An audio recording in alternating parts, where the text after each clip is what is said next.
ये एक छोटा कस्बा है। नाम है रामपुर। बाजार को बाहर से देखने पर लगेगा सब कुछ शांत सामान्य है, लेकिन इस शांति की आड़ में छिपा था एक गहरा घाव। स्थानीय प्रशासन और माफियाओं का एक अशुभ गठबंधन। और इसका मुख्य व्यक्ति था स्थानीय थाने का एसआई मितुल सरकार। मितुल ने अपनी वर्दी को सेवा का प्रतीक न मानकर अपनी ताकत का प्रमाण पत्र बना लिया था। उसके लिए रोज की हफ्ता वसूली, निर्दोषों पर अत्याचार केवल नियमित काम था।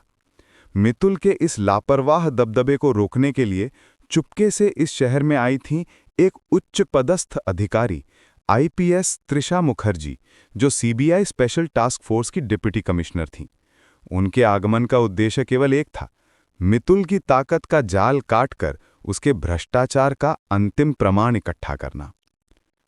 त्रिशा मैडम यहां किसी सरकारी गाड़ी या सुरक्षाकर्मियों को लेकर नहीं आई थीं। उन्होंने सबसे साधारण भेष चुना। हाथ में एक पुराना कपड़े का झोला, पैरों में मामूली हवाई चप्पल और पहनी हुई एक सस्ती सूती साड़ी। उनका ये छद्मवेश बहुत जरूरी था, क्योंकि वो जानती थी उनका असली परिचय सामने आने पर प्रमाण इकट्ठा करने से पहले ही सब बर्बाद हो जाएगा। पिछले 4 दिनों से वो रोज बाजार की एक पुरानी चाय की दुकान के पास खड़ी होकर शांत निगरानी कर रही थीं। उन्होंने ध्यान दिया था कि कैसे स्थानीय सब्जी बेचने वाला नयन और अन्य छोटे व्यापारी मितुल के डर से सहमे रहते थे। उनकी शांत चीख ही त्रिशा के लिए सबसे बड़ी शिकायत थी। त्रिशा की आंखें बहुत जागरूक थीं। वो एक अंतिम गलती या एक बड़ा प्रमाण हाथ आने का इंतजार कर रही थीं। आज सुबह कुछ अलग थी। बाजार में अचानक ही मितुल सरकार की जीप गाड़ी की तेज आवाज सुनाई दी। उसके साथ थे और 2 कांस्टेबल। मितुल गाड़ी से उतरते ही पूरे बाजार में एक ठंडा डर फैल गया। व्यापारी जल्दी से अपना हिसाब किताब छिपाने की कोशिश करने लगे। मितुल सीधे नयन की सब्जी की दुकान के सामने जाकर खड़ा हुआ। उसकी आंखों में तिरस्कार और चेहरे पर उद्दत हंसी थी। ओए नयन, कल बोला था दुगना लगेगा, आज देगा या नहीं? क्या तू सोचता है मेरी ड्यूटी करने के लिए तुम्हारी जेब से पैसे नहीं निकालने पड़ते? नयन की दुखभरी विनती, सर आज की बिक्री बिल्कुल कम है, कल दूंगा सर, आपका सारा बकाया कल चुका दूंगा। मितुल के कान तक नहीं पहुंची। उल्टा मितुल ने अपने हाथ में मौजूद मोटा डंडा हवा में घुमाना शुरू कर दिया। आज ही देना होगा, जा अभी घर से लेकर आ। नयन तब रोते हुए उठने की कोशिश कर रहा था। ठीक उसी पल भीड़ में खड़ी त्रिशा मुखर्जी एक पुरानी डायरी में कुछ लिख रही थीं। मितुल की जबरन वसूली का प्रमाण। नयन डर से कांपते हुए उठता है और गलती से त्रिशा के पैर में टक्कर मारता है। त्रिशा के झोले से 2-4 फल जमीन पर लुढ़क गए। मितुल ने इस मौके को अपनी ताकत दिखाने के लिए झपट लिया। वो गुस्से में दहाड़ उठा, ए लड़की, तेरी इतनी हिम्मत, मितुल सरकार के सामने गड़बड़ कर रही है? क्या है तू, बाजार की एक मामूली तुच्छ लड़की या कोई नाटक की नायिका? त्रिशा मैडम शांत लेकिन बेहद कठोर नजर से मितुल की ओर देखा। अधिकारी, ये आदमी डरा हुआ है। आपको उसे ना पकड़कर इस शहर में कानून का शासन बनाए रखना चाहिए था। त्रिशा के इस मामूली विरोध की भाषा मितुल को चरम उद्दंडता लगी। वो और खुद को रोक नहीं पाया। ताकत के नशे में अंधा होकर वो चिल्लाकर बोला, क्या मुझे ज्ञान दे रही है? तू जानती है मैं कौन हूं? तेरे जैसी मामूली लड़कियों की हिम्मत बढ़ गई है आजकल। मितुल ने अपना दाहिना हाथ उठाकर जोर से त्रिशा मुखर्जी के गाल पर एक जबरदस्त थप्पड़ जड़ दिया। बाजार का सारा शोरगुल जैसे एक पल में थम गया। मितुल अपने काम पर हंस रहा था। उसके लिए ये उसकी ताकत का आखिरी प्रदर्शन था। थप्पड़ मारने के बाद का वो पल, बाजार की हवा जैसे स्तब्ध हो गई थी।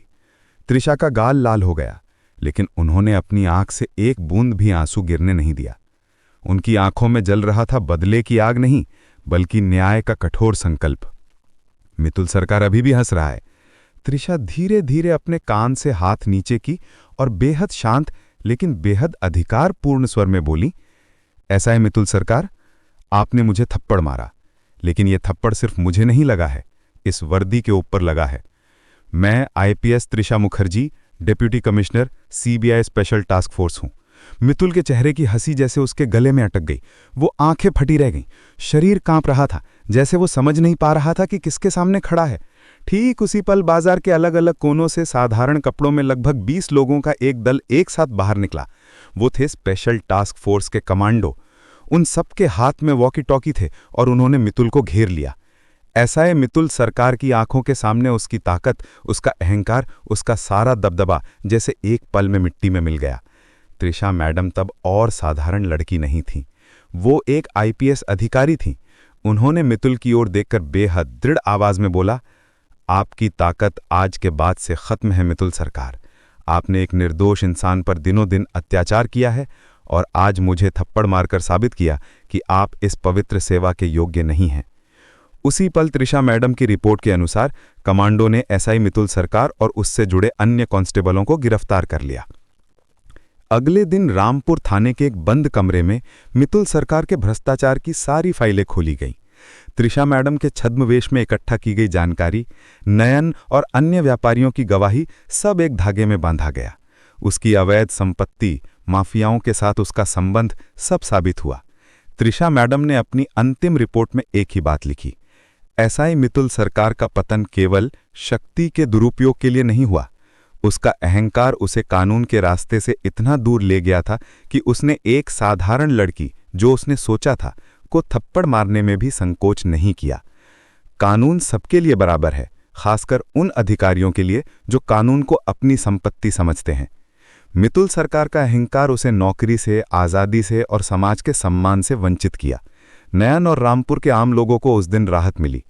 त्रिशा ने साबित किया, ताकत का दबदबा अस्थायी है, लेकिन न्याय और ईमानदारी की शक्ति हमेशा रहती है। मितुल सरकार का यही परिणाम है, शक्ति जब अहंकार बन जाती है तब वही अहंकार उसका खुद का पतन लाती है।